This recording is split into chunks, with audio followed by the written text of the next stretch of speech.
Today's morning devotional. At the right hand of God. I see the heavens opened, and the Son of Man standing on the right hand of God. Acts chapter 7 verse 56. Stephen, the foremost of the 7 deacons, was a man of deep piety and broad faith. As the priests and rulers saw the power that attended the preaching of Stephen, they were filled with bitter hatred.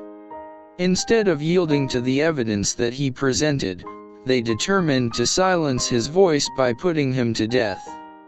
The priests and rulers could not prevail against the clear, calm wisdom of Stephen.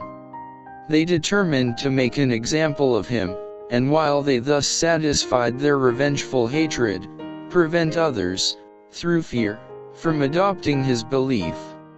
Witnesses were hired to bear false testimony that they had heard him speak blasphemous words against the temple and the law.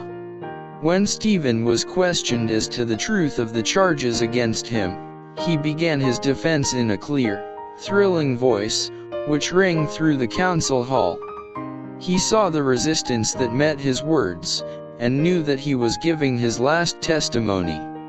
When he connected Christ with the prophecies, and spoke as he did of the temple, the priest, pretending to be horror-stricken, rent his robe. To Stephen, this act was a signal that his voice would soon be silenced forever. Although in the midst of his sermon, he abruptly concluded it. The prisoner read his fate in the cruel faces about him, but he did not waver. The fear of death was gone. The enraged priests and the excited mob had no terror for him.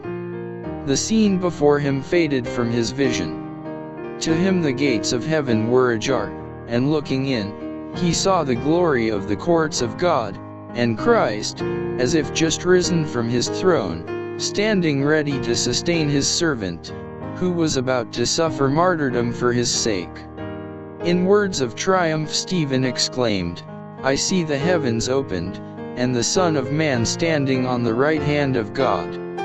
As he described the glorious scene opened before him, it was more than his persecutors could endure. Stopping their ears, that they might not hear his words, and uttering loud cries, they ran furiously upon him with one accord. And they stoned Stephen, calling upon God, and saying, "Lord Jesus, receive my spirit." And he kneeled down, and cried with a loud voice, "Lord, lay not this sin to their charge."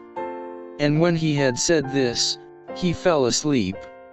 The signet of God upon Stephen's face, and his words, which reached the very souls of those who heard them, remained in the minds of the beholders, and testified to the truth of that which he had proclaimed.